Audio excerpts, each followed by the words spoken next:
আমার নাম শুভশ্রী আর আপনাদের সকলকে আমার চ্যানেলে খুব স্বাগত জানাই।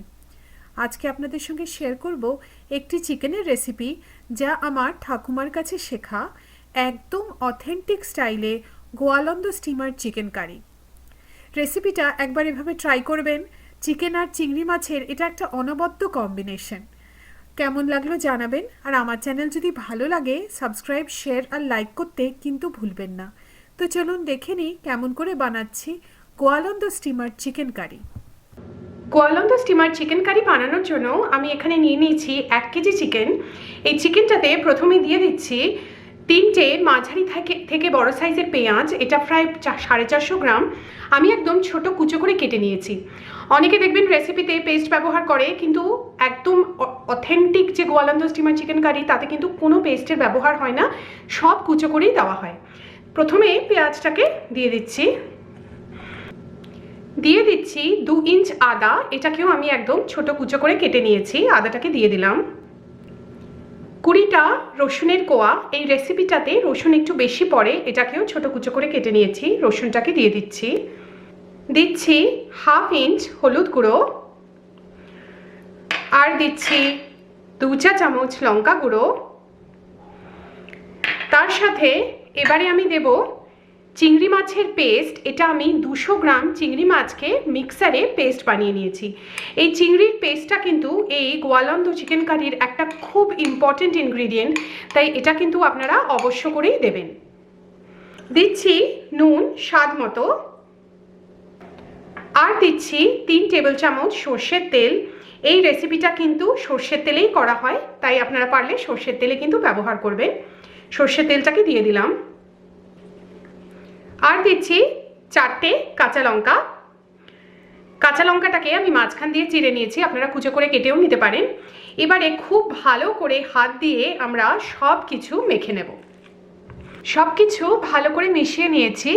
এবারে এই চিকেনটাকে আমরা 2 ঘন্টা মতো রেখে দেবো। আপনাদের হাতে 2 ঘন্টার সময় না থাকলে অন্তত 1 ঘন্টা কিন্তু নিশ্চয়ই রেখে দেবেন। গোয়ালন্দ স্টিমার চিকেন কারি বানানোর জন্য আমি দিয়ে দিচ্ছি 4 টেবিল চামচ সর্ষের তেল। তেলটাকে প্রথম ভালো করে গরম করে নেব। তেলটা গরম হয়ে গেছে, এর মধ্যে এবারে ম্যারিনেট করা চিকেনটা আমি দিয়ে দেবো। চিকেনটাকে আমি 2 ঘন্টা ম্যারিনেট করে রেখেছিলাম।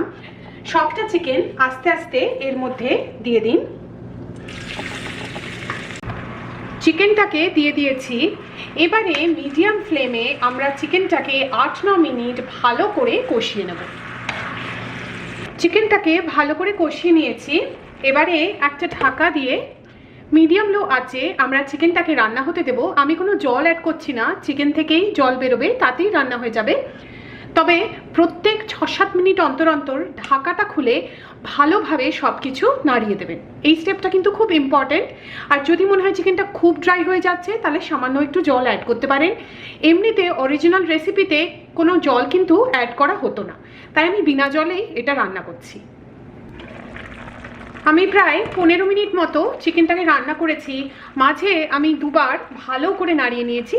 চিকেনটা আরেকটু সেদ্ধ হবে, কিন্তু আমি আপনাদেরকে দেখিয়ে দিতে চাইলাম যে দেখুন কতটা জল বেরিয়েছে চিকেন থেকে। তাই জল কোনো দেওয়ার কিন্তু এমনি দরকার হবে না। আর কোনো গোটা গরম মশলা, টমেটো, টক দই কিছুরই দরকার নেই। অথেন্টিক রেসিপিতে কিন্তু এগুলো কিছুই পড়ে না। এবারে আমি আবার ঢাকা দিয়ে চিকেনটাকে পুরোপুরি সেদ্ধ হতে দেব।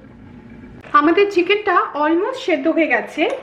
আমি এখানে সামান্য একটু আর পুরো নুন দিয়ে দিচ্ছি। আমরা চিকেনটাও নুন দিয়ে ম্যারিনেট করেছি, তাই জন্য সেটা একটু আন্দাজ করে নুনটা দেবেন। সব কিছু আবার ভালো করে মিশিয়ে নেব। আবার ঢাকা দিয়ে চিকেনটাকে পুরো সেদ্ধ করে নেব। আমাদের চিকেন পুরোপুরি সেদ্ধ হয়ে গেছে, আর আমাদের গোয়ালন্দ স্টিমার চিকেন কারি একদম তৈরি। আমি আজকে কিন্তু একদম অথেন্টিক পদ্ধতিতে আপনাদের সঙ্গে শেয়ার করলাম এই গোয়ালন্দ স্টিমার চিকেন কারি। এটা আমার ঠাকুমার থেকে আমার শেখা এই রেসিপিটা। কেমন লাগলো জানাবেন। আমার চ্যানেল দেখার জন্য আপনাদের অনেক অনেক ধন্যবাদ।